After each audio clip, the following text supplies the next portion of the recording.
So next topic जो है हमारे पास वो है डिस्कवरी ऑफ इलेक्ट्रॉन। इस टॉपिक पे आने से पहले थोड़ा हम जो है वो जॉन डाल्टन का एटॉमिक मॉडल समझ लेते हैं। ज़्यादा डिटेल में नहीं जाएंगे। ये है वो साइंटिस्ट डेमोक्रिटस, ठीक है। अब यही वो बंदा है जिसने 400 BC में यानी हज़रत ईसा अलैहिस्सलाम के पैदा होने से 400 साल पहले एटम का आइडिया दिया था। इसके बारे में आपको बता चुका हूँ। उसके बाद जो है सबसे पहला जो मॉडर्न एटॉमिक मॉडल दिया था वो किसने दिया था? जॉन डाल्टन ने। सबसे पहला मॉडर्न एटॉमिक मॉडल। अच्छा, आप कहेंगे उस टाइम में तो कैमरा नहीं थे तो इसका जो है फ़ोटो कहाँ से आया? सो कैमरा नहीं थे लेकिन पेंटिंग तो होती थी ना। सो ये फ़ोटो नहीं है, ये पेंटिंग है। तो ये जॉन डाल्टन ने क्या कहा था एटम के बारे में? वही सेम बात जो इसने कही थी डेमोक्रिटस ने। इसने कहा था, डेमोक्रिटस ने कहा था कि सब मैटर एटम से बना हुआ है और एटम से कोई छोटी चीज़ नहीं है। इसने भी यही कहा था, सब मैटर एटम से बना हुआ है और एटम से कोई छोटी चीज़ नहीं है। लेकिन इसने कुछ और भी जो है बातें एटम के बारे में बताई थी जिसको हम यहाँ पर डिस्कस नहीं करेंगे क्योंकि वो आपके कोर्स में भी नहीं है। सो दो बातें इसने एटम के बारे में बताई, दो इसने बताई, वो सेम ही बताई, ठीक है। और कुछ ज़्यादा यहाँ पर डिस्कस नहीं हुआ। और इसका जो एटॉमिक मॉडल है जॉन डाल्टन का, उसे फर्स्ट मॉडर्न एटॉमिक मॉडल कहा जाता है। उसके बाद अब आते हैं डिस्कवरी ऑफ इलेक्ट्रॉन पे। इसके एटॉमिक मॉडल को गलत करार दिया गया क्योंकि उसने कहा कि एटम से और छोटी चीज़ कोई भी नहीं होती। लेकिन अब हम जानते हैं कि एटम से छोटी चीज़ें मौजूद हैं, जैसे इलेक्ट्रॉन, प्रोटॉन, न्यूट्रॉन। एटम से और भी ज़्यादा छोटी चीज़ें जो हैं वो मौजूद हैं। तो इसका एटॉमिक मॉडल क्या हो गया? गलत। कब गलत हुआ? जब हमने इलेक्ट्रॉन, प्रोटॉन और न्यूट्रॉन की डिस्कवरी की, जब हमें एटम से भी और ज़्यादा छोटी चीज़ें मिलना शुरू हो गई। सो टॉपिक को शुरू करते हैं हम यहाँ पर। सबसे पहला जो टॉपिक है डिस्कवरी ऑफ इलेक्ट्रॉन की। इलेक्ट्रॉन की जो डिस्कवरी है वो कैसे हुई, कैसे हमें पता चला कि एटम के अंदर इलेक्ट्रॉन भी जो है वो होता है। सो अगर हम इस टॉपिक की बात करें तो इलेक्ट्रॉन जो है वो डिस्कवर्ड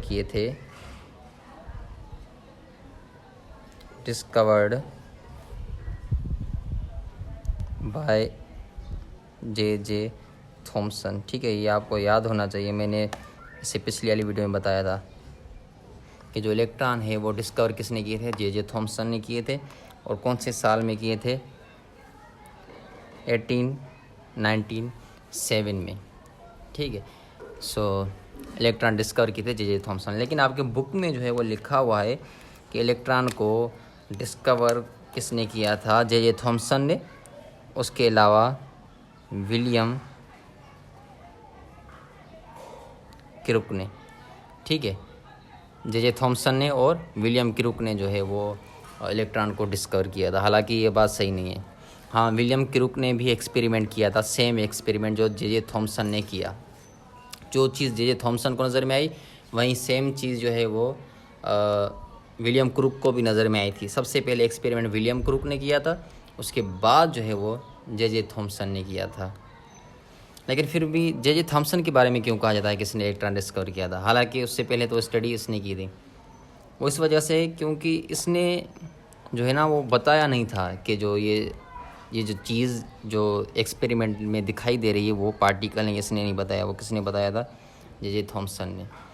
सो अगर सवाल हो कि इलेक्ट्रॉन किसने डिस्कवर किए, ये ऑप्शन हो, तो आप कभी भी विलियम क्रुक या माइकल फेराडे ये टिक नहीं करेंगे। आपको क्या टिक करना है? J Thomson. और साल है 1897। अच्छा, अब आते हैं कि जो इलेक्ट्रॉन की जो डिस्कवरी है वो कैसे हुई थी। ये मैं आपको दिखा दूँ। ये है जे थॉमसन, ठीक है, और ये है विलियम क्रुक और ये है माइकल फेराडे। ये तीन साइंटिस्ट। तो आपकी बुक में लिखा हुआ है कि इलेक्ट्रॉन जे थॉमसन ने, विलियम क्रुक ने और माइकल फेराडे ने डिस्कवर किए थे। हालांकि ऐसा नहीं है। डिस्कवर किसने किए थे? जे थॉमसन ने किए थे। अब डिस्कवर करने के लिए कौन सी चीज़ ली गई थी? वो था ये वाला ट्यूब। ये ट्यूब आपको नज़र में आ रहा है, ये गिलास का, शीशे का बना हुआ एक ट्यूब है। और इस ट्यूब को क्या कहा जाता है? इसको कहा जाता है William crook discharge tube.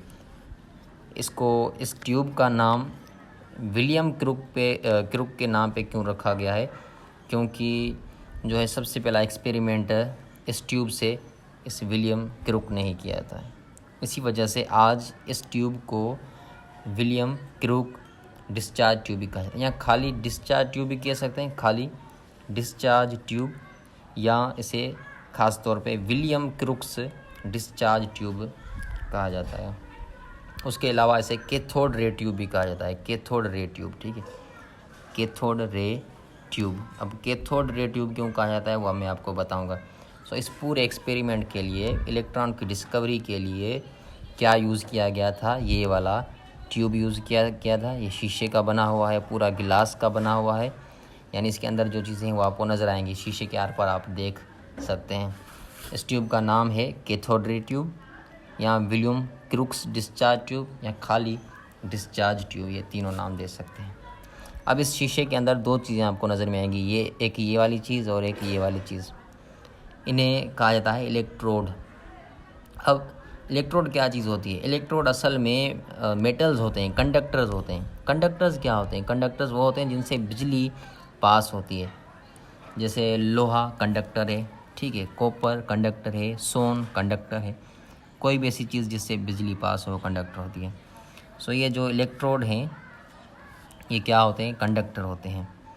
Electrode ऐसे कंडक्टर होते हैं जिनमें से या तो बिजली अंदर दाखिल हो या बिजली निकले, या दाखिल हो या बाहर निकले। जिससे दाखिल होती है बिजली वो कैथोड है, जिससे बाहर निकलती है वो एनोड है। या हम यूँ कह सकते हैं ऐसा इलेक्ट्रोड जिस पे पॉजिटिव चार्ज हो वो एनोड कहलाता है, ऐसा इलेक्ट्रोड जिस पे नेगेटिव चार्ज हो वो क्या कहलाता है? कैथोड कहलाता है। जैसे बैटरी में भी दो ऐसे इलेक्ट्रोड्स जो है वो लगे होते हैं। बैटरी की एक साइड पे पॉजिटिव होता है, एक साइड पे नेगेटिव। पॉजिटिव को एनोड कहते हैं और नेगेटिव को क्या कहते हैं? कैथोड, ठीक है। सो ये जो चीज़ आपको नज़र में आ रही है इस ट्यूब के अंदर, ये वाली चीज़, ये कैथोड है। कैथोड क्यों कह रहे हैं? क्योंकि इस पर काटू चार्ज है, नेगेटिव चार्ज है।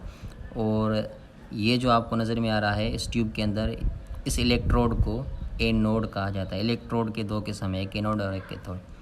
इसे एनोड क्यों कहते हैं? क्योंकि इस पर जो है वो पॉजिटिव चार्ज है, ठीक है। अब इस ट्यूब के अंदर क्या है? इस ट्यूब के अंदर है गैस, हवा मौजूद है, गैस मौजूद है। हवा गैसों से ही मिलके बनी होती है। यहाँ पर क्या किया जाता है? इस ट्यूब को यहाँ से अंदर जितनी भी हवा है ना वो निकाल दी जाती है इस ट्यूब से, ठीक है, वैक्यूम पंप के ज़रिए। यहाँ पर एक पंप लगा हुआ है इस जगह पे, उस पंप के ज़रिए यहाँ से अंदर जितनी भी हवा है वो बाहर निकाल दी जाती है। इस पंप का नाम है वैक्यूम पंप, ठीक है। सो वैक्यूम पंप से जो हवा है वो बाहर निकाल दी जाती है। यानी यहाँ पर जो प्रेशर हो जाता है वो तमाम ही कम हो जाता है, वेरी लो प्रेशर। याद रखिएगा, जहाँ हवा के पार्टिकल्स ज़्यादा होंगे वहाँ प्रेशर हवा का ज़्यादा होगा। अब जैसे यहाँ पर ये हवा के पार्टिकल्स हैं, ठीक है, अच्छा इतने करीब भी नहीं होते, दूर दूर होते हैं, लेकिन यहाँ पर क्या है, हवा के पार्टिकल्स ज़्यादा हैं। और यहाँ पर जो है हवा के पार्टिकल्स बहुत ही कम हैं। जहाँ पर पार्टिकल्स हवा के ज़्यादा होते हैं वहाँ हवा का प्रेशर ज़्यादा होता है, जहाँ पार्टिकल्स हवा के कम होते हैं वहाँ प्रेशर भी कम होता है, याद रखिएगा। सो यहाँ पर प्रेशर ज़्यादा होगा हवा का, पार्टिकल्स कम है तो प्रेशर भी क्या होगा? कम होगा। अब यहाँ पर क्या हुआ, अंदर जो हवा थी वो तकरीबन सारी हवा वैक्यूम पंप के ज़रिए निकाल दी। यानी अंदर हवा बहुत ही कम है। हवा बहुत कम है तो हवा का जो एयर का जो प्रेशर है वो तमाम लो होगा, वेरी लो प्रेशर, ठीक है। तो कैथोड डिस्चार्ज ट्यूब में जब एक्सपेरिमेंट किया जाता है तो अंदर प्रेशर बहुत ही लो रखा जाता है, तो अंदर प्रेशर बहुत ही लो है। अब इन इलेक्ट्रोड्स को बैटरी से कनेक्ट कर दिया जाएगा, ठीक है। सो ये देख रहे हैं आप, ये इलेक्ट्रोड ये वायर के ज़रिए यहाँ पर बैटरी से कनेक्ट है, ये साइड भी बैटरी से कनेक्ट है। कैथोड नेगेटिव टर्मिनल से कनेक्ट होता है और जो एनोड होता है वो कौन से टर्मिनल से? पॉजिटिव से कनेक्ट होता है। अब जैसे ये बैटरी से कनेक्ट हो जाएंगे सो यहाँ पर जो है यहाँ से कैथोड से कुछ रेज़ निकलेंगे, रेडिएशंस निकलेंगे। अगर यहाँ से रेडिएशंस निकलेंगे पता कैसे चलेगा? असल में जो वो रेडिएशन यहाँ से निकलेंगे ना, जो रेज़ निकलेंगे, जो शुए निकलेंगे, उनका कलर ग्रीनिश होगा। ग्रीन कलर होगा, वो हमें नज़र आ रहे होंगे। सो वो कहाँ से कहाँ ट्रेवल करेंगे? कैथोड से ट्रेवल करेंगे एनोड की तरफ। और इन रेज़ का नाम रख दिया गया कैथोड रेज़। कौन सा नाम रखा गया? Cathode rays. क्यों कैथोड रेज़ रखा गया? क्योंकि वो कैथोड से निकल रहे थे और जा कहाँ रहे थे? एनोड की तरफ जा रहे थे। ये एक्सपेरिमेंट किसने किया था? ये एक्सपेरिमेंट सबसे पहले विलियम क्रूक ने किया था। क्या किया विलियम क्रूक ने? सबसे पहले यह डिस्चार्ज ट्यूब लिया, अंदर जो हवा थी वैक्यूम पंप के ज़रिए निकाल ली। हवा निकालने के बाद इन कैथोड और एनोड को बैटरी से कनेक्ट किया। बैटरी से जब कनेक्ट किया तो यहाँ से कैथोड से रेज़ निकले और वो कहाँ की तरफ जा रहे थे? एनोड। और इनका नाम क्या रख दिया गया? Cathode rays. अब ये बंदा जो है विलियम क्रूक, इसने ये साबित नहीं कर पाया कि ये जो कैथोड रेज़ हैं ये असल में पार्टिकल से बने हुए हैं, छोटे छोटे पार्टिकल से बने हुए हैं, ये साबित नहीं कर पाया। इसी वजह से इलेक्ट्रॉन की जो डिस्कवरी है उसका क्रेडिट इसे नहीं, इसे दिया जाता है, क्योंकि इसने बताया कि जो ये कैथोड रेज़ हैं ये असल में छोटे छोटे पार्टिकल से मिलके जो है वो बने हुए हैं। ठीक है। सो ये पार्टिकल जो निकल रहे थे, जो कैथोड रेज़ निकल रहे थे वो कौन से कलर के थे? ग्रीनिश कलर के थे। सो यहाँ पर मैं क्या करता हूँ, एक कैथोड रे ट्यूब बना लेता हूँ। मैंने ये ट्यूब बनाया हुआ है, ये पूरा सील्ड ट्यूब है, यानी कहीं से खुला नहीं हुआ, पूरा सील है और पूरा शीशे का बना हुआ है। इसके अंदर जो है वो कंडक्टर्स मौजूद हैं 2। ठीक है। और इनका नाम क्या है? इलेक्ट्रोड्स। क्या नाम रखा गया है? इलेक्ट्रोड्स। जिस इलेक्ट्रोड पे पॉजिटिव चार्ज है उसे एनोड कहा जाता है और जिस इलेक्ट्रोड पे नेगेटिव चार्ज है उसे क्या कहा जाता है? कैथोड कहा जाता है। हाँ जी, तो यहाँ पर हमने जो डिस्कस कर लिया था यहाँ तक, एक जो है वो ट्यूब लिया जिसमें एनोड और कैथोड लगे हुए हैं। यहाँ पर एक वैक्यूम पंप लगा दिया और वैक्यूम पंप के ज़रिए अंदर जितनी भी हवा थी वो बाहर निकाल दी। उसके बाद इन दोनों को बैटरी से कनेक्ट कर दिया गया और वो जो बैटरी थी वो बहुत ही हाई वोल्टेज बैटरी थी। ठीक है। कौन सी बैटरी थी? High voltage battery. High voltage का मतलब है उस बैटरी, जैसे हम घरों में बैटरी यूज़ करते हैं, उनका वोल्टेज कितना होता है? कितने वोल्ट की होती है? 12 वोल्ट की। ठीक है। तो ये जो बैटरी थी वो बहुत ही इतनी ज़्यादा वोल्ट, मतलब हज़ार से भी ज़्यादा वोल्ट की जो वो बैटरी थी, उससे कनेक्ट कर लिया इसको। इतने वोल्ट की जो बैटरी कनेक्ट हो गई तो यहाँ से रेडिएशन निकले, ग्रीन कलर के रेज़ निकले जो किस तरफ जा रहे थे? जो जा रहे थे एनोड की तरफ। हालांकि आपके बुक में लिखा हुआ है कि जो रेज़ निकले थे कैथोड से वो किस कलर के थे? वो थे ब्लूइश कलर के। और अगर आप नेट पे सर्च करेंगे तो कौन से कलर के मिलेंगे? ग्रीनिश कलर के। सो आपके बुक के हिसाब से ये जो रेज़ थे वो ब्लू कलर के थे और नेट के हिसाब से जो है वो ग्रीनिश कलर के थे। उसके बाद जो है यहाँ पर इन रेज़ का जो नाम है वो क्या रख दिया गया? Cathode rays. कैथोड रेज़ क्यों रखा गया? क्योंकि ये कैथोड से निकल रही थी। अब जो है हम इनकी थोड़ी सी प्रॉपर्टीज़ जो है वो डिस्कस कर लेते हैं। प्रॉपर्टीज़ किसकी? प्रॉपर्टीज़ कैथोड रेज़ की, यानी इलेक्ट्रॉन्स की जो प्रॉपर्टीज़ हैं। सो कैथोड रेज़ की जो प्रॉपर्टीज़ थी वो ये हैं कि वो हमेशा स्ट्रेट लाइन में ट्रेवल करते हैं। कौन सी लाइन में?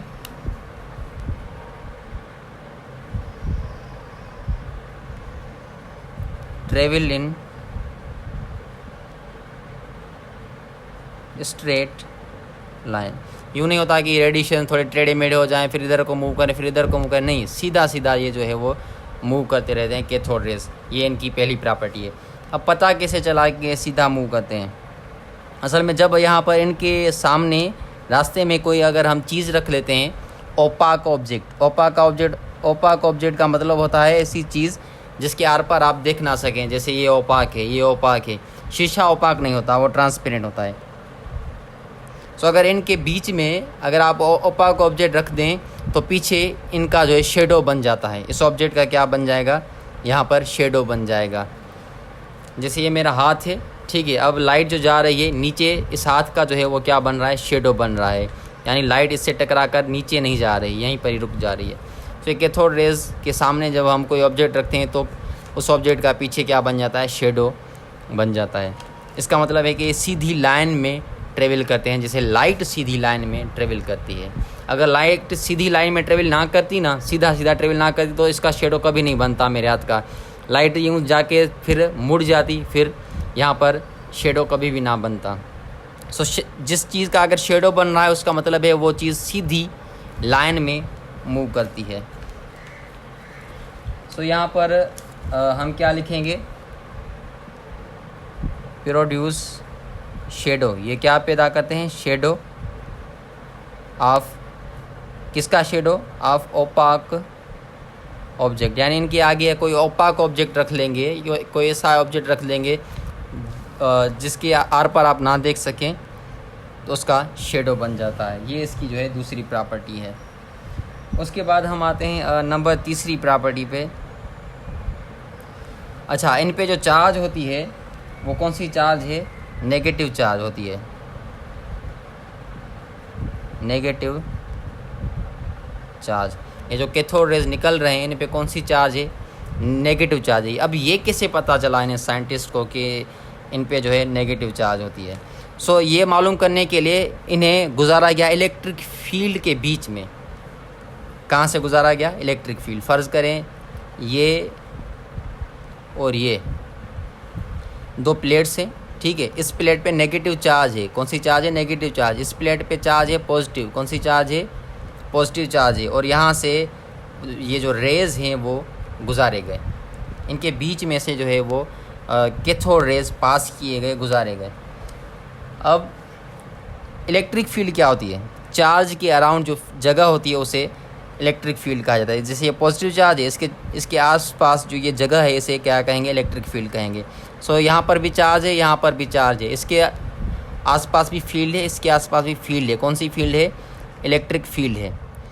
सो यहाँ पर इलेक्ट्रिक फील्ड मौजूद है। इलेक्ट्रिक फील्ड क्या होती है, वो जगह जो चार्ज के आसपास हो। सो चार्ज यहाँ पे भी है, चार्ज यहाँ पे भी, यानी इन दोनों के आसपास क्या है, इलेक्ट्रिक फील्ड है। सो इलेक्ट्रिक फील्ड से इस कैथोड रेज को गुजारा गया। सो जब इलेक्ट्रिक फील्ड से गुजारा गया ना कैथोड रेज को, तो कैथोड रेज जो है वो पॉजिटिव प्लेट की तरफ मूव कर गए। ये पॉजिटिव प्लेट है, पॉजिटिव प्लेट क्यों है, क्योंकि इस प्लेट पे पॉजिटिव चार्जेस हैं। सो ये किधर को मूव कर गए, पॉजिटिव प्लेट की तरफ मूव कर गए। इसका मतलब ये हुआ कि ये जो कैथोड रेज है इन पे नेगेटिव चार्ज है, क्योंकि हमने पढ़ा था जो पॉजिटिव होता है, पॉजिटिव चार्ज वो नेगेटिव चार्ज को अपनी तरफ खींचती है। तो इस पर पॉजिटिव चार्ज है और इसने इसको अपनी तरफ खींचा, यानी इस पर कौन सी चार्ज होगी, नेगेटिव होगी। ठीक है, इस तरीके से हमें पता चला कि जो कैथोड रेज होते हैं उन पे कौन सी चार्ज होती है, नेगेटिव चार्ज होती है। सो जब कैथोड रेज को इलेक्ट्रिक फील्ड में गुजारा गया तो वो बेंड हो गए, मुड़ गए। कहाँ पर बेंड हो गए, पॉजिटिव प्लेट की तरफ बेंड हो गए, जिससे हमें पता चला इस पर नेगेटिव चार्ज होती है।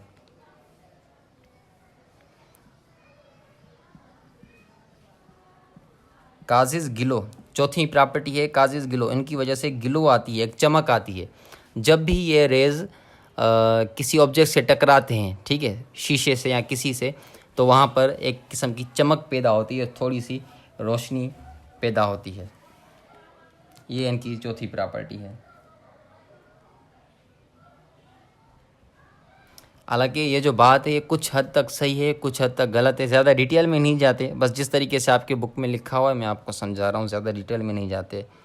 ठीक है, असल में यूँ होता है कि ग्लो तब होता है, चमक तब होती है जब ये रेज़ किसी खास मटेरियल से टकराते हैं। ऐसा नहीं कि हर मटेरियल से, किसी खास मटेरियल से जो है टकराते हैं। और लास्ट में है इनका charge to mass ratio. Number 5 point, इनका जो चार्ज टू मास रेशो है। चार्ज टू मास रेशो की निशानी क्या है, E divided by M. E मतलब चार्ज, एम यानी mass. Charge divided by mass को कहा जाता है charge to mass ratio. So इनका जो चार्ज टू मास रेशो है वो कितना है, इलेक्ट्रॉन का 1.7588 × 10⁻⁻⁴ 8 कूलम। ठीक है, इनके ऊपर इतनी चार्ज होती है, चार्ज टू मास रेशो इनका इतना है कूलम पर ग्राम। अब चार्ज टू मास रेशो क्या है ये फ़िलहाल आपको सोचने की ज़रूरत नहीं है, ये हम आगे पढ़ेंगे चार्ज टू मास रेशो। और ये कूलम पर ग्राम इसका यूनिट है, चार्ज टू मास रेशो का यूनिट है। जैसे मास का यूनिट है किलोग्राम, ठीक है, लेंथ का यूनिट है मीटर, टाइम का यूनिट है सेकंड, ऐसे चार्ज टू मास रेशो का जो यूनिट है वो है कूलम पर किलोग्राम। सो इलेक्ट्रॉन की जो या कैथोड रेज की जो चार्ज टू मास रेशो है वो 1.7588 इंटू 10⁸ कूलम पर ग्राम।